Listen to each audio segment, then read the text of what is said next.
过街道，霓虹灯闪得刚刚好。你突然说电要关了，下一秒人就往前跑。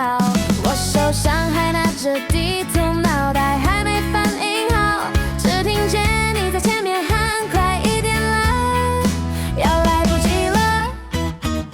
在冲上奔跑的那个晚上，你冲得像在拍日剧一样，我在后面喊到快缺氧，拜托你慢一点，我真的追不上。在冲上奔跑的那个晚上，为了哭把理智都放掉，我边跑边笑边叫边喘，这就是旅行最荒唐的浪漫。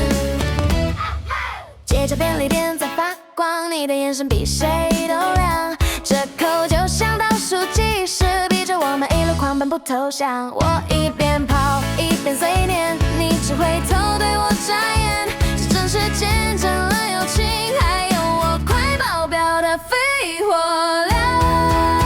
在冲上奔跑的那个晚上，你冲得像在拍日剧一样，我在后面喊到快缺氧，拜托你慢一点，我真的追不上。在冲上奔跑的那个晚上，为了哭把理智都放掉，我边跑边笑边叫边喘，这就是旅行最荒唐的浪漫。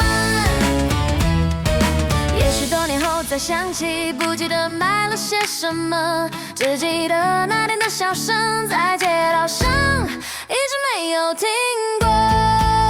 在冲上奔跑的那个晚上，我们年轻的有点夸张，世界好像只剩方向，就是往前跑，不管多荒唐。在冲